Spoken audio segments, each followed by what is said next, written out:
आपकी अदालत में सोनू निगम पर आरोप है कि ये बेकार के विवाद खड़े करते हैं।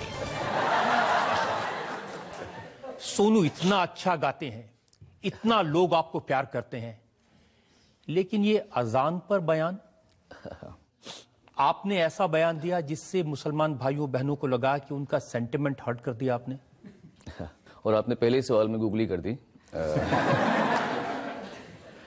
जिस इंसान ने ता जिंदगी मोहम्मद रफ़ी साहब को अपना म्यूज़िकल फादर माना हो, जिस इंसान ने एक चेले के रूप में उस्ताद गुलाम मुस्तफ़ा खान साहब और उस्ताद मोहम्मद ताहिर जी से सीखा हो, और वो गुरु भी पिता समानी होता है, जिसके ड्राइवर का नाम मुजनबीन और रेहान है, जिसके ट्रेनर का नाम नासिर था और अब इरफान है, जिसके बचपन के बेस्ट फ्रेंड का नाम साजिद है, जिसके अब तो मेरे बाल नहीं है, पर जिनके जब मेरे बाल थे तो जिन्होंने ये बाल काटे हैं उसका नाम आलिम है। उस इंसान को अपने सेक्युलर स्टेट ऑफ माइंड को प्रूव करने की ज़रूरत नहीं पड़नी चाहिए। मैंने ये जो बयान दिया था, ये इसकी शुरुआत हुई थी मेरे बचपन से।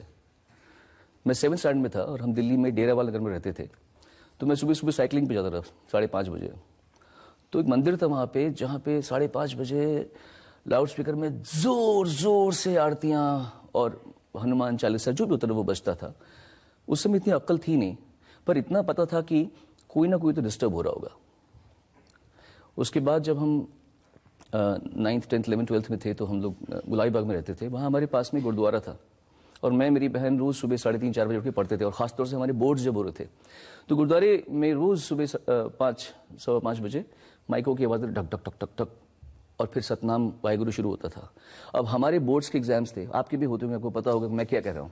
उसमें you want silence, you don't want, आपको नहीं चाहिए कोई शोर आपके कान में हो, चाहे वो पूजा का हो, आरती का हो या कुछ भी हो। तो ये मेरे दिमाग में आज की बात नहीं है, ये मेरे दिमाग में बहुत पहले से सोच है कि हम लोग डेमोक्रेसी की बात करते हैं, हम लोग सेक्युलर होने की बात करते हैं।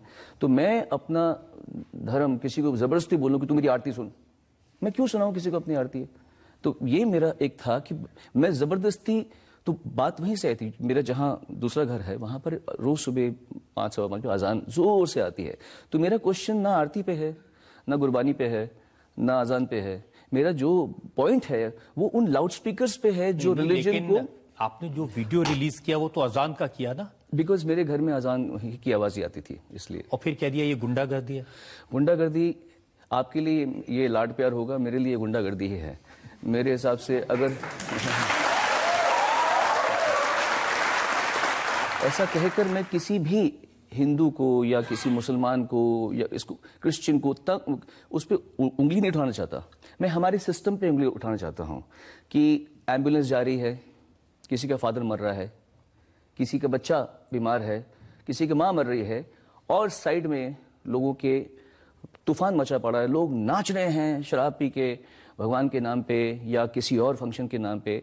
ये कौन सा देश है? आपकी माँ मर रही है, आपका बच्चा मर रहा है, और आपको बस बैठना क्योंकि एक आदमी नाच ढंक टकर नाच रहा है। कैसे देश है? लेकिन आपने स्टेटमेंट देखा, दाऊद इब्राहिम के भांजे ने कहा कि गुंडागर्दी क्या होती है सोनू निगम अभी देखा ही नहीं है। देखिए, मुझे पता नहीं कि वो कौन है एक्चुअली, पहली बात तो ये।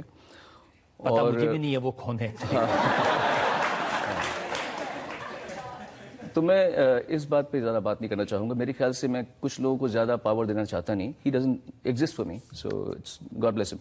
लेकिन मुसलमान अपने रिलीजियस अफेयर्स कैसे चलाएं, अजान कैसे पढ़ें, कब उसकी आवाज़ आए, ये आप तय करने वाले कौन है? मैं नहीं, सुप्रीम कोर्ट। सुप्रीम कोर्ट की है।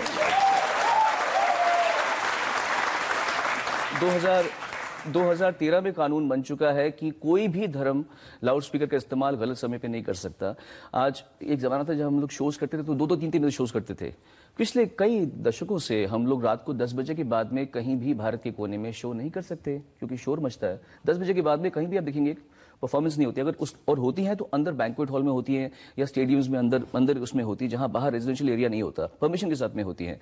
तो मेरे हिसाब से आप अगर इसको सही तरह से समझें तो मेरा एक सोशल मैसेज है, रिलीजियस मैसेज नहीं है। सोनू, बहुत सारे कमेंट्स आए जी। और जैसे आप कह रहे हैं कि आपको बचपन से इस बात से तकलीफ थी, जी, ये बात कई साल से, और मुंबई में भी आप कई बरस से रह रहे हैं। जी हाँ। लेकिन अभी क्यों कहा? और मैं बता देता हूं उनका इंटरप्रिटेशन क्या है। जी। उनका कहना है कि दिल्ली में और महाराष्ट्र में बीजेपी की सरकार है, उसको इम्प्रेस करने के लिए ये कह दिया सोनू ने। क्या उनको ऐसा लगता होगा कि मेरा जहन इतना छोटा है? लेकिन हर बात को इतना छोटा करके देखा जाना जरूरी नहीं है। कभी ना कभी तो मुझे ये बात कहनी थी। अगर आज से 10 साल पहले भी कहता तो शायद तब लॉ नहीं था। अब ये लॉ है, मैं जानता हूँ सुप्रीम कोर्ट का ये ऑर्डर है। उसके बाद में मुझे जो लगा ये मैंने कहा। और मेन बात यह है रजत जी, ये मैंने एक सोशल प्लेटफॉर्म पे कहा है। लोग तो क्या क्या ओपिनियन देते हैं अपने। मैंने एक ओपिनियन दिया है, इनमें से एक एक बच्चे का ओपिनियन होगा, ये ट्विटर में जाके कुछ ना कुछ बोलते होंगे। मैंने भी कहा है, उसको सिर्फ आप स्टेटमेंट लीजिए। मैंने किसी पे इल्जामात लगाने की बात नहीं की। मेरा ये ओपिनियन है कि ये लॉ सख्त होना चाहिए। रिएक्शन बहुत सारे हैं। एक रिएक्शन ये भी आया कि ये ट्वीट करने के 15 दिन पहले आपने उत्तर प्रदेश में जाकर योगी आदित्यनाथ की तारीफ की थी। नहीं नहीं नहीं, ऐसा नहीं था। इसका उस जब बात IIT कानपुर गए थे, आपने कहा था बहुत अच्छी सरकार चला रहे हैं। मुझे लगा था उस समय जब हम न्यूज़ देख रहे थे, आप लोग न्यूज़ के माध्यम से मालूम पड़ता है कि एक आदमी सक्रिय रूप से देख रहा है कि क्या क्या हो रहा है, कहाँ पे गूफअप्स हो रहे हैं। तो आप देखिए ना, पहले आप योगी जी की तारीफ करेंगे, फिर अजान पर ट्वीट करेंगे, तो मतलब तो निकाले जाएंगे।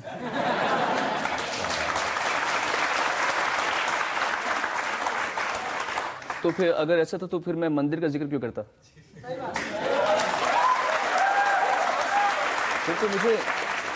फिर तो मुझे सिर्फ मस्जिद पे ही रुक जाना चाहिए था ना। मैंने मंदिर का जिक्र किया है, गुरुद्वारे का जिक्र किया है, इसका मतलब मेरे मन में खोट नहीं है। लेकिन जिक्र आपने कुछ भी किया हो, बात तो मस्जिद की हुई, बात तो अजान की हुई। क्योंकि मेरे हिसाब से जहां मैं रहता हूं वहां पे मंदिर की आवाज नहीं आती। अगर आ रही होती तो मैं मंदिर की बात करता। तारिक फतेह जाने माने स्कॉलर हैं, बहुत टीवी पर दिखते हैं। हाँ। उन्होंने कहा, शुक्र है हिंदुस्तान में एक ऐसा शख्स है जिसने मुल्लाओं की दादागिरी को चैलेंज किया।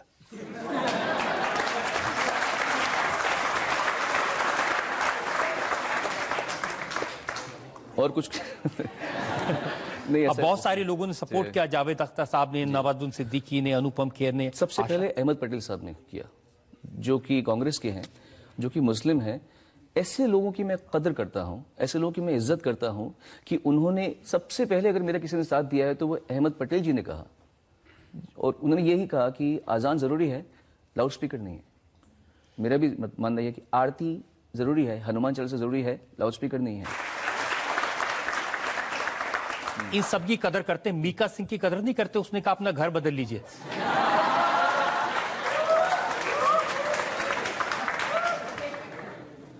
कौन मीका?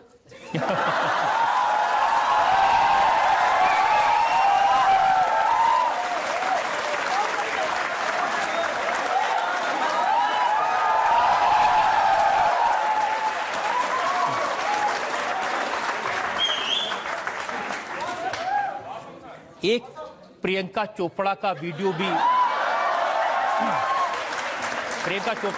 भी वायरल हो रहा है, जिसमें वो भोपाल में है और कह रही हैं कि मुझे तो अजान की आवाज बहुत सुरीली लगती है। मुझे भी सुरीली लगती है, मुझे भी बहुत। आपको मैं एक सच बात बताता हूं, मैंने जब जिंदगी में किसी को बताई नहीं है। पिछले 4 साल से मैं कभी कभी आप, और ये मैं कहते हुए अपनी माँ की कसम खा रहा हूं। नहीं, सच में मैं बता रहा हूं। मैं कभी कभी नमाज की पोजीशन में बैठ के रिकॉर्डिंग हॉल में मैं बोलता हूँ जरा आप लोग चले जाएंगे, पर मेरा ऐसा मन करता है। मुझे अच्छा लगता है ऐसे बैठना, ऐसे बैठ के ऐसे करके कभी बैठा हूँ और मैं बस ऐसे बैठ जाता हूँ, या ऐसे करता हूँ या ऐसे करता हूँ। ऐसा मैं ऐसा हूँ।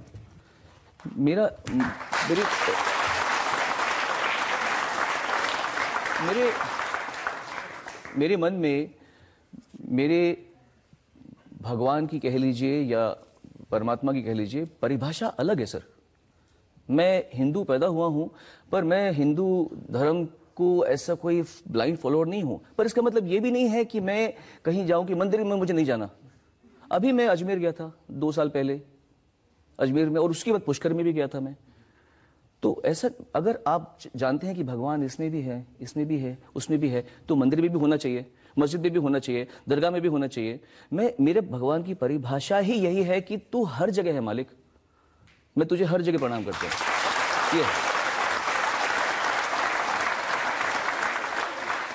आप तो ऐसी बात कह रहे हैं जैसे कबीरदास जी ने बहुत पहले कही थी। उन्होंने कहा था, कंकर पत्थर जोड़ के मस्जिद ली चिनाए, ता चढ़ी मुल्ला बांग दे, क्या बहरा भया खुदाए।